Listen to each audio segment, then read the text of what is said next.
What's up, Scrappy peeps? It's Adele from Inkie Quill, and it's time for another Grab 5 installment during the Inkie June Marathon.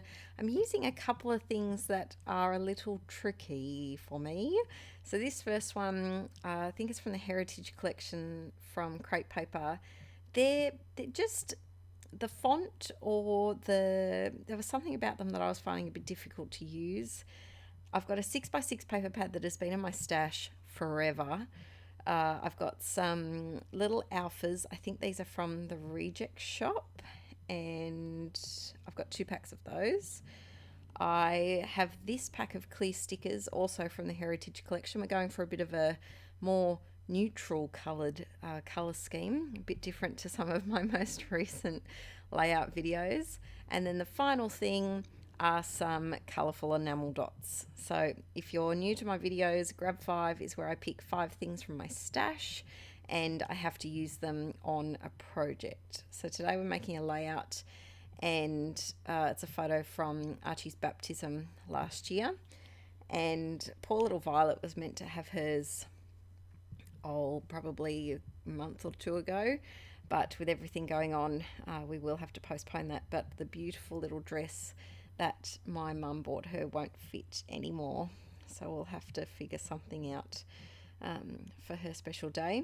But I'm making a 9x12 layout today, and I've got this wood grain from my stash. It could be a cocoa vanilla one, possibly, and I'm really trying to dive into my paper stash instead of just reaching for paper pads. I find it so much easier to grab a paper pad because I have lots of options in my hot little fingertips, and I don't have to rifle through paper.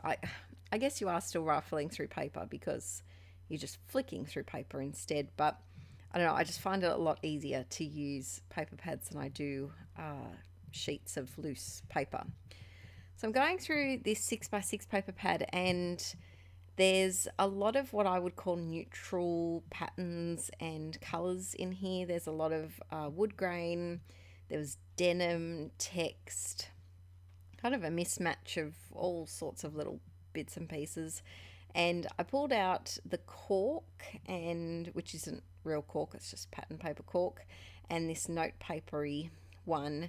And then I was trying to pick pieces that I probably wouldn't reach for on a typical layout just because of their creamy undertones. I much prefer having a crisp, if I had to choose between cream and white, I would definitely choose like a crisp white background rather than creamy tones. It's just what my eye gravitates towards.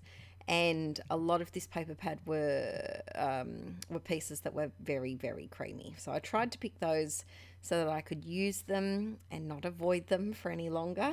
And I'm just layering these onto this background corky piece using some double-sided tape. I'm just forever peeling double-sided sticky tape. I have an exciting thing though. Was it yesterday or the day before? I finally received my package of ATG tape from the States. I got 72 rolls of a knockoff brand of ATG tape, and it took about 2 months to get here. But I am very glad that it did arrive because it's thanks to the last Inkie live stream and the beautiful super chats that people were putting forth that I was able to purchase it, because it was about $500 worth of ATG, but it should keep me out of trouble for quite a while. So you will soon not see me spend half of the video using double-sided tape, so that's exciting for everyone. Oh dear. But yes, I was very glad to finally have my order in. I'm using some tissue paper that I kind of designed, I guess you could say, ish. I made the pattern for it, and James put it all together for the James Luke Burke Creator Box last year, and I still have some tissue paper left over, so I used that. He took the images from the stamp that I designed for that box and made them into tissue paper, which I just think is brilliant. I am also putting this stencil down, and I was contemplating doing maybe some white stenciling, but I felt like I'll try something a bit different because I always go for white gesso through the stencil. It's just my go-to move.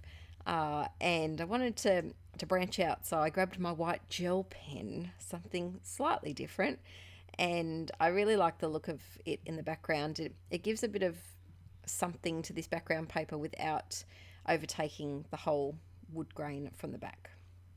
So I'm going through the stickers now, and I wasn't quite sure what to use, if I wanted to use one of those larger words for a title, and have that "you are everything" or have "remember something." And I was just, I don't know, the gold in these sticker sheets irks me a little bit. I think because it's a weird gold. It's like a matte gloss, if that makes any sense. I do struggle with it a little bit, and they weren't sticking down very well. You can see that just slid straight off, so did have to add some extra glue, and of course I fight with my glue pot. Since recording this video, though, I have started a new one, so you won't see me struggle with that forever. It's the day of adhesives today. Actually, let's chat adhesives. What are your favourite adhesives? What adhesives can you not stand? And are there any adhesives that you would like to try but you haven't for any reason? I I do love my ATG. Deep down, I am definitely a double-sided tape gal, though. I like how quick it is, how easy it is. I've tried the mini tape rollers, like the tiny little handheld ones, and I go through them way too quickly. I used to use them years ago, and I stopped getting them. I think I couldn't buy them anymore from where I was getting them, or or someone sent me the ATG. I can't remember what made me stop using the little ones, but they're very handy. But I just found I was going through them way too often. But I do sometimes struggle with wet glue because it just goes everywhere. Yeah, it definitely goes everywhere. I'm going through this clear sticker sheet now, and I just wanted a little gathering of cuteness on that left hand corner of the page. There's also a whole sheet of clear words, and I thought because I had this pale layering paper pieces behind, they'd be the perfect background to use for clear stickers on. Because a lot of the time with these clear stickers, I struggle because I've either got a busy background or there's mixed media and they're hard to see. But I just stuck a few of them here, there, and everywhere. And then a bird, because why not? Birds are something that go in my category of green and orange. I cannot use them easily. And so when I can hide them in a little brushy, branchy cluster, then I'll sneak a little bird in so that it gets used. I'm adding some extra glue to these little bits that I'm sticking down because, like I said, the glue was funny on them and wasn't sticking very well. Adding a cork heart from my stash. And this page, while I was making it, I was really enjoying using the neutral colours, but it felt strange for me because you peeps know I like to use my colour, and this is quite different. So let me know in the comments what do you think of an inky layout without bright pops of pink or blue or even green or orange. I've been using orange a bit lately.